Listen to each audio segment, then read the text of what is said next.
There's something most men over 50 feel, but rarely talk about. It's not the wrinkles, not the greying hair, not even the slowing metabolism. It's the quiet, invisible, slow death of intimacy. You start noticing it one day, not all at once, but in fragments. You reach for her hand and she pulls away, not because she doesn't love you, but because the spark you once shared is now buried under years of routine frustration and silence. You try to initiate something one night, but she says she's tired, and honestly, you're relieved because deep down you're afraid of rejection, or worse, of not being able to perform. No one warned you about this. No one told you that the most powerful enemy to a man's vitality isn't age, it's disconnection. But what if that's not the end? What if the next chapter of your life sexually, emotionally, even spiritually could be better than anything you experienced in your 20s or 30s? Not by chasing youth, but by finally understanding what true intimacy means. This isn't just about sex, it's about reclaiming a part of yourself you didn't even know you had lost. Let's begin, number 1, the myth of aging and the power of sexuality. They told you aging was a decline, that after a certain number of birthdays, passion fades, energy drops, and intimacy becomes a memory. But let me ask you something, who told you that? And more importantly, were they right? The truth is, many men unconsciously buy into the myth that life after 50 is supposed to slow down.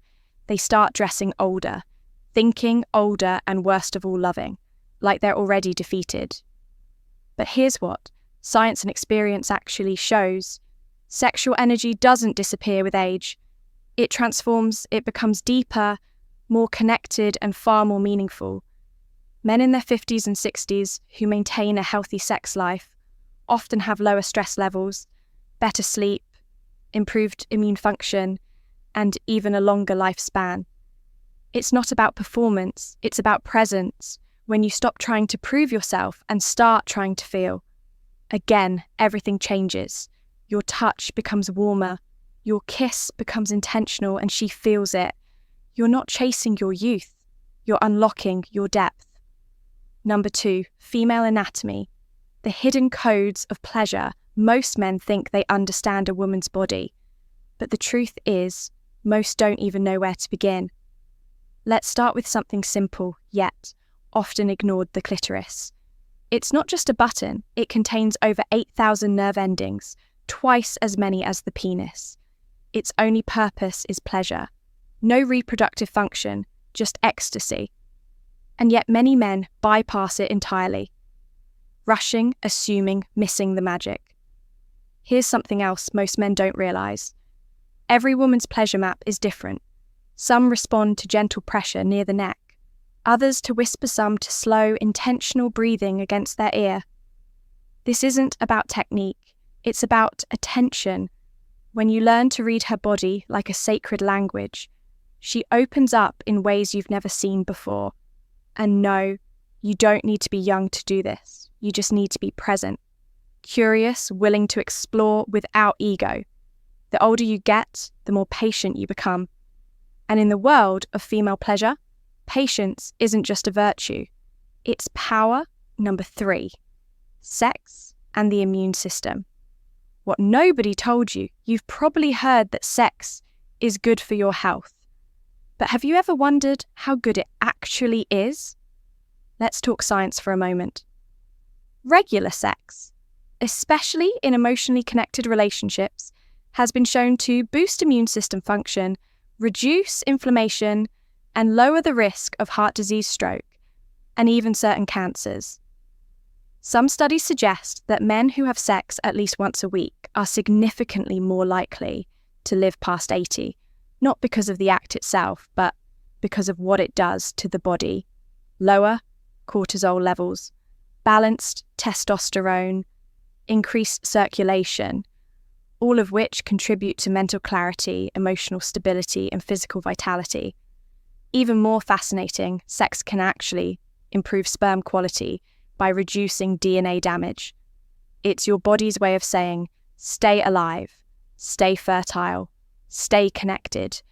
You see, nature designs sex not just for reproduction, but for regeneration. It's not just pleasure, it's a prescription, a natural therapy that doesn't come in a bottle but in closeness, warmth, and touch. And yet most men don't use it because they don't know it. Number 4, masturbation, solo sex, deep healing. Let's strip away the shame for a second, because the truth is, masturbation isn't a dirty secret. It's a vital form of self-awareness, especially for men over 50, as your body changes. So do your needs, your sensations, your rhythms, and solo sex becomes more than release. It becomes a way to reconnect with yourself. No pressure to perform, no one to impress, just you.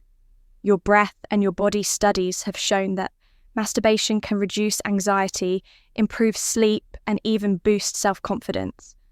Why? Because when you explore your own body without judgment, you start to own it again. You begin to notice what feels good, what doesn't. You become more in tune with your sensitivity, your pace, your boundaries, and that awareness doesn't stay in the bedroom.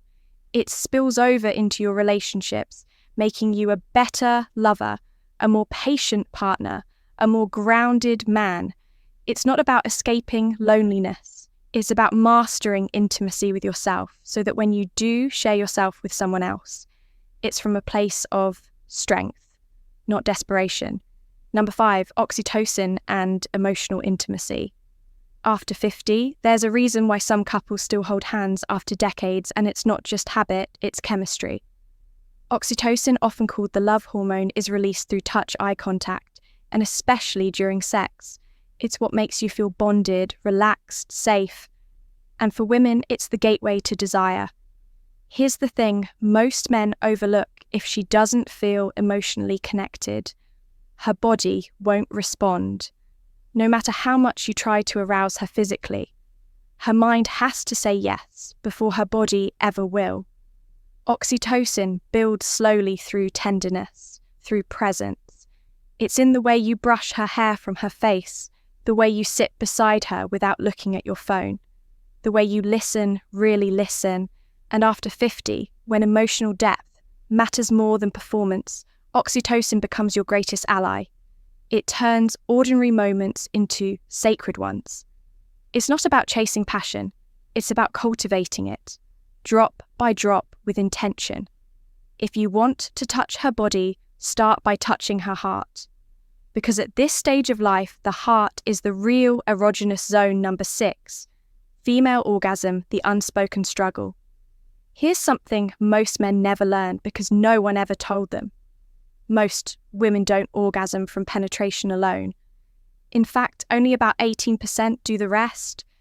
They need more time, more attention, more emotional safety, and yet many men still measure their success in bed by how long they last or how deep they go, chasing performance while completely missing presence. The truth is, for a woman, orgasm is not a destination, it's a process. Her mind has to soften, her body has to trust, her nervous system has to feel safe enough to let go. And for many women, especially those in long-term relationships, that safety comes not from novelty, but from feeling seen, heard, held. That's why shallow stimulation, gentle rhythm, and emotional foreplay matter so much more than technique, because when she feels emotionally honoured, her body opens. But here's the silent tragedy. Roughly 1 in 10 women have never experienced an orgasm. Not because they can't, but because no one ever slowed down long enough to learn how number 7 men's performance versus emotional presence. Most men are taught to perform to impress, to dominate, to satisfy. But here's a quiet truth that rarely gets said out loud. Performance might get attention, but presence creates connection. Think about it. A man can have perfect technique, the right moves, the right timing. But if he's not emotionally present, if his mind is somewhere else, she'll feel it and her body won't respond. Now, here's the twist: some men feel less fulfilled after casual sex with a stranger than they do with someone they deeply care about. Why? Because emotional intimacy amplifies physical pleasure. The deeper the connection, the deeper the satisfaction. This is why, after 50, many men report better sex, not worse, because they stop chasing ego and start showing up with heart. You don't have to wow her with stamina.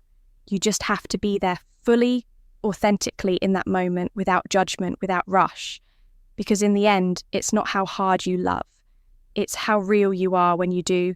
Number 8. When biology meets technology, texting, emojis, and attraction, we live in a digital world, and intimacy has evolved with it. You might think flirting through texts or sending emojis is just for young people. But don't be fooled. Behind every winky face or heart emoji lies something deeper. Emotional signaling, a study in North America, found that women who frequently use emojis are more likely to initiate deeper connection and even express intimacy when the emotional bond is strong. It's not about the symbols, it's about what they represent. Playfulness, curiosity, vulnerability, digital communication has become a modern form of foreplay. A carefully worded message, a late night thinking of you. Even the choice of punctuation can carry meaning. Why does this matter to men over 50? Because understanding how women connect emotionally, even through a screen, makes you more attuned, and that awareness builds trust. You don't need to be a texting expert. You just need to be intentional, because when a woman feels emotionally safe in conversation, she becomes more open physically. So don't ignore the digital cues. They're not just noise. They're windows into her desire.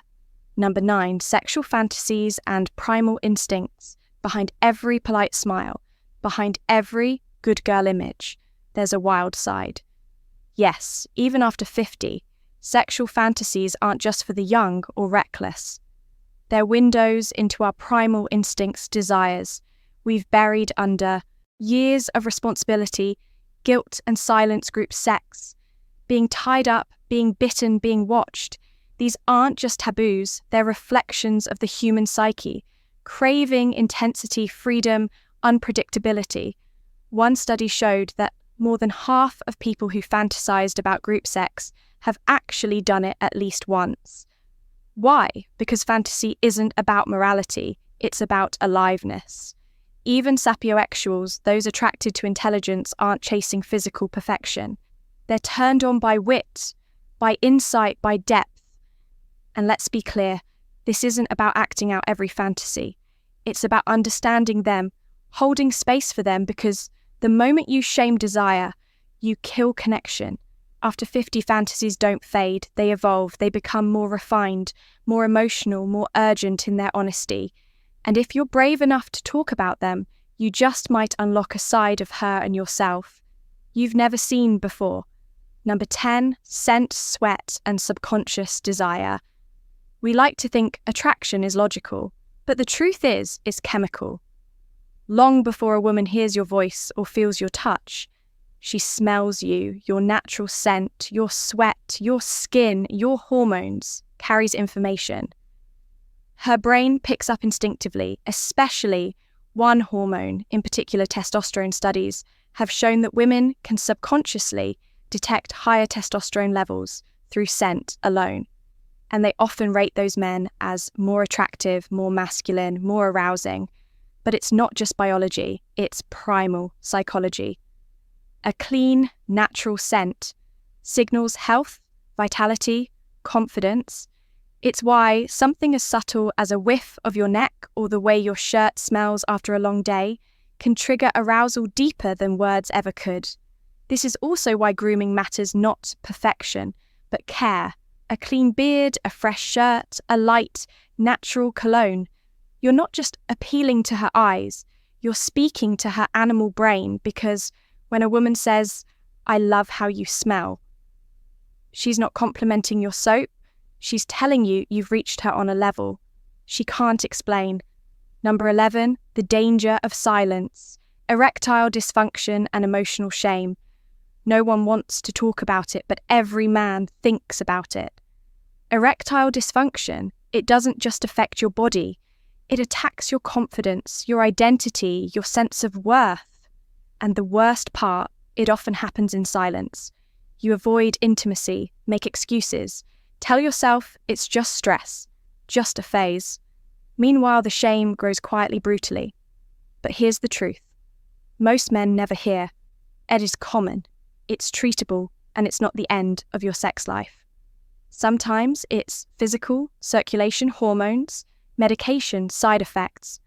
Other times it's emotional, unresolved resentment, anxiety, fear of failure. Either way, pretending it isn't happening only makes it worse. The solution: stop seeing sex as a test. Start seeing it as connection practices like yoga, breathing, exercises, and even simple touch without the goal of performance can reignite sensitivity, confidence, and desire. You don't need to be a machine. You need to be human, honest and present, because real masculinity isn't about always being ready. It's about having the courage to stay close even when you're vulnerable. Number 12, how menopause changes everything for her while you're dealing with your own changes. She's going through a transformation of her own menopause, a word most men don't fully understand until it begins to affect everything. Her hormones shift, her body feels different. Her desire, her mood, even her sense of identity all begin to fluctuate. Some days she may feel deeply emotional, other days completely numb. One moment she wants closeness, the next she pulls away without warning.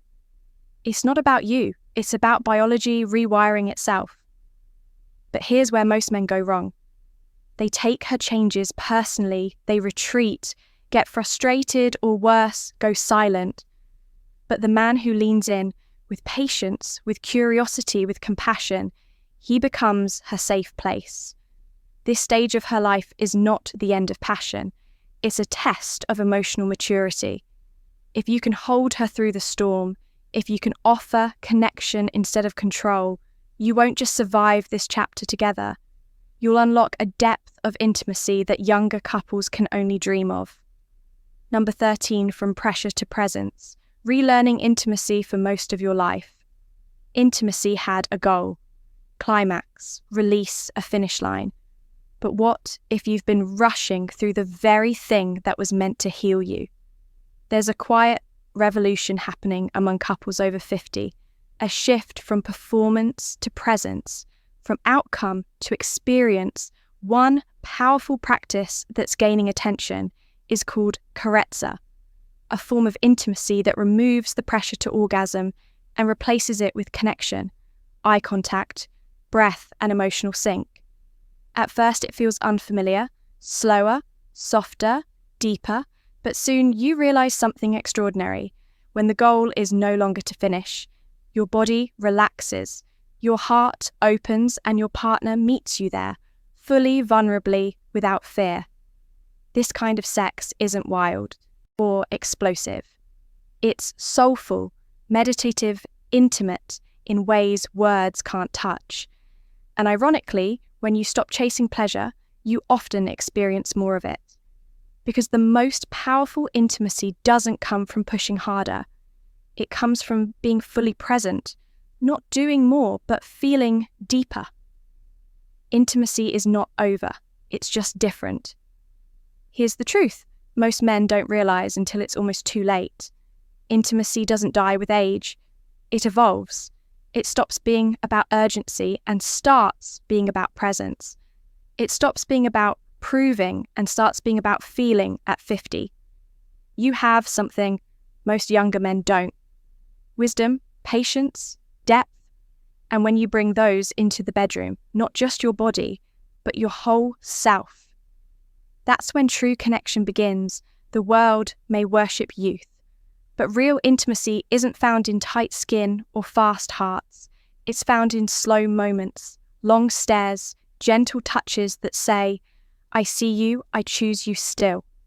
So if you've been feeling like it's too late, it's never too late to relearn how to love, how to touch, how to matter in someone's life deeply. Because the greatest passion of your life might still be ahead of you. Not by chasing what you were, but by embracing who you've become.